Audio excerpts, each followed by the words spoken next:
को Archu study channel के माध्यम से यूजीसी नेट जेआरएफ हिंदी विषय की तैयारी करा रही हूँ। आप सभी लोग मेरे इस चैनल से जुड़िए और लाभ उठाइए।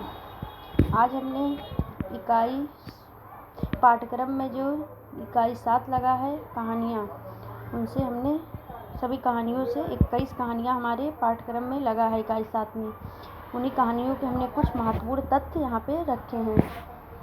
अगर आप लोग को क्लास पसंद आए तो एक लाइक ज़रूर करिएगा और चैनल को सपोर्ट भी करिएगा। चंद्रदेव से मेरी बातें किसकी कहानी है? तो ये राजेंद्र बाला घोष बंग महिला, और इसका प्रकाशन वर्ष है 1907। सरस्वती पत्रिका में प्रकाशित हुई है। संवाद शैली में लिखी गई है। दुलाई वाली ये भी है। राजेंद्र बाला घोष बंग महिला की कहानी है। 1907 में सरस्वती पत्रिका में प्रकाशन हुआ है। मनोविश्लेषणात्मक एवं हास्य शैली में लिखी गई है। एक टोकरी भर मिट्टी माधोराव सप्रे की कहानी है। 1901 में छत्तीसगढ़ मित्र में प्रकाशित हुई है। कथात्मक शैली में लिखी गई है। राही सुभद्रा कुमारी चौहान की कहानी है। सुभद्रा कुमारी चौहान का जन्म हुआ था 1905 में। संवादात्मक एवं आत्मविश्लेषणात्मक शैली में लिखी गई है। गीत गाय मुंशी प्रेमचंद की कहानी है। 1933 में चांद पत्रिका में प्रकाशित हुई है। वर्णनात्मक व्यंग्य एवं नाटकीय शैली में लिखी गई है। संसार का अनमोल रतन या दुनिया का अनमोल रतन, ये भी मुंशी प्रेमचंद की कहानी है। 1907 में जमाना पत्रिका में प्रकाशित हुई है। रूपकात्मक कथा शैली में लिखी गई है। कानों में कंगना राधिका रमण प्रसाद सिंह की कहानी है। 1912 में हिंदू पत्रिका में प्रकाशित हुई है। वर्णनात्मक एवं भावपूर्ण शैली में लिखी गई है। उसने कहा था किसकी कहानी है? तो ये चंद्रधर शर्मा गुलेरी की कहानी है। जून 1915 में सरस्वती पत्रिका में प्रकाशित हुई है। पूर्व दीप्ति शैली में लिखी गई है।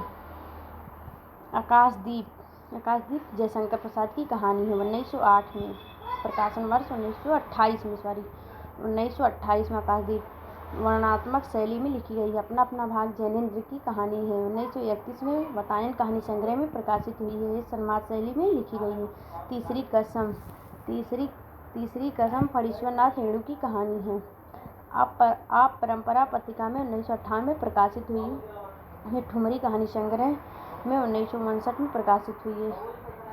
पात्रों के चरित्र चित्रण में रिपोर्टाज शैली विश्लेषणात्मक एवं वर्णनात्मक शैली में लिखी गई है। लाल पानी की बेगम, ये भी फणीश्वरनाथ रेणु की कहानी है।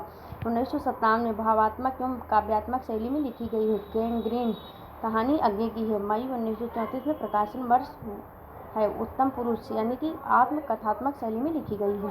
कोसी का घटवार शेखर जोशी की कहानी 1957 में कल्पना पत्रिका में प्रकाशित हुई है। भावात्मक एवं मनोविश्लेषणात्मक शैली में लिखी गई है। कोसी का घटवार। अमृतसर आ गया किसकी कहानी है? ये भीष्म सैनिक की कहानी है। पटरी 1973 में पटरिया कहानी संग्रह में प्रकाशित हुई है। विवरणात्मक एवं मनोविश्लेषणात्मक शैली में लिखी गई है। चीप की दावत भीष्म सैनिक की कहानी है। 1956 में व्यंग्य शैली में लिखी गई है। सिक्का बदल गया कृष्णा चौबती की कहानी है। 1948 में प्रतीक पत्रिका में प्रकाशित हुई है। यथार्थवादी और मनोविश्लेषणात्मक शैली में लिखी गई है। इंस्पेक्टर माता दिन चांद पर हरिशंकर प्रसाई की कहानी है। 1970 में ठिठुरता हुआ गणतंत्र संग्रह में प्रकाशित हुई है। फंतासी और व्यंग्य शैली में लिखी गई है। पिता किसकी कहानी है? तो ज्ञान रंजन की लोक कथात्मक शैली में लिखी गई है। 1965 में इसका प्रकाशन वर्ष है। पिता राजा निर्वंशिया कमलेश्वर की कहानी है। 1957 में प्रकाशन आत्मकथात्मक तथा उत्तम पुरुष शैली में लिखी गई है। आत्मकथात्मक उसी को उत्तम पुरुष शैली कहते हैं। परिंदे निर्मल वर्मा की कहानी है। 1957 में हंस पत्रिका में प्रकाशित हुई है। पूर्व दीप्ति शैली में लिखी गई है।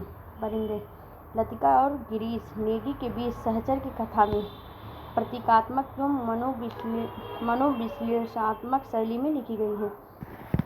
ये हमारे पाठ्यक्रम में 21 कहानियाँ लगे हुए थे, जिसका हमने मुख्य तथ्य यहाँ पे बताए हैं। आप सब लोग इस वीडियो को अंत तक ज़रूर देखिएगा। यहीं पे हम क्लास को एंड करते हैं। नेक्स्ट वीडियो में मिलते हैं। नमस्कार।